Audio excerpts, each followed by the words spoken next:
But imagine, if you will, being on your deathbed and standing around your bed, the ghost of the dreams, the ideas, the abilities, the talents given to you by life, and that you, for whatever reason, you never went after that dream. You never acted on those ideas. You never used those talents. You never used those gifts. And there they are standing around your bed looking at you with large angry eyes saying, "We came to you, and only you could have given us life. And now we must die with you forever." And the question is, if you died today, what dreams, what ideas, what talents, what books, what music, what leadership, what voice will die with you? What if you live your whole life only to discover that it was wrong? That it was wrong. That you were chosen to do something else and you didn't do it. Continue to do those things that you know that work for you after you have evaluated yourself in the situation. Continue to move. Stay busy, stay busy, stay busy. Find somebody that you can help so you can forget about you for a moment. See, sometimes the best thing to do is to be. Sometimes you have to just back up and go within yourself. A bow and arrow, you can't take a bow and just push it out an arrow. You just can't push the arrow out. You have to pull it back and then release it. Sometimes you have to back up and go within and pray and meditate and recharge your batteries. Go away, clear your head, and then come back and look at it from a different vantage point. Don't operate while you're under the spell or the effect of what's going on. Next thing is that you've got to activate the thinker in you. Don't allow your emotions to control you. We are emotional, but you want to begin to discipline your emotion. If you don't discipline and contain your emotions, they will use you. Your mind goes on automatic. You don't have to force yourself or motivate yourself to think negatively, to be depressed, to hate somebody, to want revenge, to want to get back at somebody, to beat yourself up over the head, to feel loaded with guilt. You don't have to make any effort to do that. Your mind is on automatic. It will do that by itself. But if you want to begin to move into your own personal greatness, if you want to begin to really enjoy a happy, successful, healthy life, you've got to be willing to go against the tide. You've got to be willing to harness your will and say, in spite of this, I'm in control here. I'm not going to let this get me down. I'm not going to let this destroy me. I'm coming back. And I'll be stronger and better because of it. You have got to make a declaration that this is what you stand for. You're standing up for your dreams. You're standing up for peace of mind. You're standing up for health. You want it, and you're going to go all out to have it. It's not going to be easy when you want to change. It's not easy. If it were in fact easy, everybody would do it. But if you're serious, you'll go all out. So yes, I'm going to turn this situation around. I'm not going to sit back and moan and cry over what happened and what went wrong and who did what. I'm going to do something about this situation. The next thing that is important is that expect things to get better for you, because they are. See, life is cyclic. You're not, whatever experience you're having right now, it has not come to stay. It has come to pass. Not to stay, just to pass. It's just going through. The biggest challenge is to know what's happening. This is a part of this thing we call life. This too shall pass. And maintaining perspective, putting it in perspective.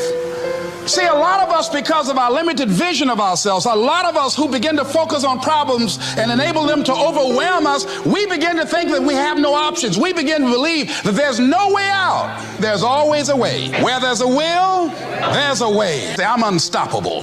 You've got to make those kind of declarations to yourself. I'm unstoppable. This will not get me down. And if I get knocked down, I'm going to be like Leo Pascal. You said you're going to have some low moments in life, but when you do, you will have high lows when you work on yourself.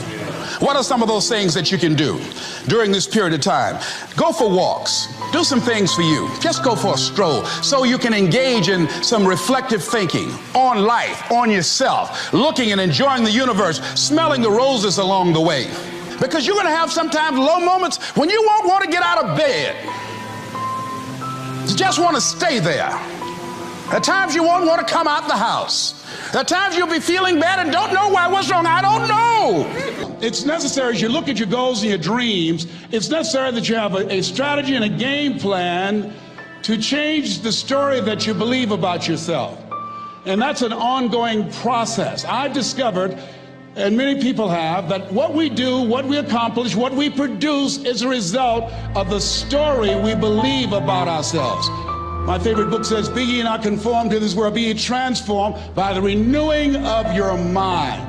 And so as I began to work on myself, I realized that I'm getting out of one story and stepping into another story.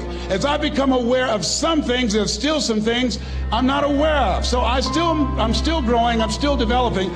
I'm like the lady who said, "Lord, I ain't what I want to be, ain't what I'm going to be, but thank God I sure ain't what I was." But I realize that you have to work on yourself on a regular basis, and write this down, for mental mindset. For mental mindset and stamina. Because things are going to happen to you. I believe that the reason that most people go to their graves with their talents and abilities and skills in them is because of the fact, number one, many are like me. They didn't know that they didn't know and thought they knew. I thought I knew myself, and I really didn't know myself as well as I thought. I've discovered that sometimes people can take you to a place within yourself that you can't go by yourself. The other reason is I was afraid. I never worked for a major corporation. I wanted to speak for corporations. I was afraid I would be exposed because I don't have a college education. I felt inferior because of the fact that I don't have a college education. I allowed that level of fear of failure to stop me. And because I never had an experience in it, I assumed that I could not do it. I was paralyzing myself by believing and assuming the limited part of myself as opposed to believing that I had something special. You have something special. There's something you want to do. Because you don't know how to do it doesn't mean that you can't learn. I like something that I heard. You don't have to be great to get started, but you have to get started to be great. The other thing is, take full responsibility for your life. Accept where you are and the responsibility that you're going to take yourself where you want to go. Someone said we have two primary choices in life. We can either accept conditions as they exist, or we can take the responsibility to change them. See, a lot of people want to exempt themselves from taking responsibility. All they want to do is talk about the problem. Every time you see them, they'll tell you their story over and over and over and over again. No. You want to take responsibility for your life. I got me here, I can get me out of this. And I'm getting out. I'm not going to be a volunteer victim. There are two kinds of people in life. You know, he said those that make things happen, those that watch things happen, and those that don't know what happened. People that get along in this life look around for the circumstances that they want, and if they can't find them, they make them. They create them. So part of beginning to get unstuck, you've got to decide that the behavior pattern that you have adopted doesn't work for you. You've got to change your strategies, and changing your strategy means reinventing your life. Recreating you, and you have the power to do that. You can decide that you're going to change, that you're not going to be a wimp. You can decide that you're going to stand up to life. You can decide that I'm going to live each day as if it were my last. You have the power to make that decision. You can decide I'm going to work on myself and develop myself. I'm going to empower me. And all of these things that are happening to me right now, they're just temporary inconveniences. They're not stronger than I am. I'm in charge here. They look at a man the way that he is, he only becomes worse. But look at him as if he were what he could be, then he becomes what he should be. Everything that you do, everything matters as you go through each day. And one of the things that I can just tell you as you think about your goals and dreams, all of us can say in a spirit of integrity that it's possible. That if anybody at any point in time lived their dream, then it's possible that I can live mine. If there's no enemy within, the enemy outside can do us no harm. And so, as you look at your goals and dreams, every day we must convince ourselves, we must sell ourselves on that it's possible. See, the people that will live their dreams, the 2% that will do that, these are, and write this down, become a risk taker. They're risk takers. They don't mind failing. They don't mind making mistakes. They're willing to take life on, take life in the collar. This, God said, if you're not willing to risk, you cannot grow. And if you cannot grow, you cannot become your best. And if you cannot become your best, you can't be happy. And if you can't be happy, then what else is there?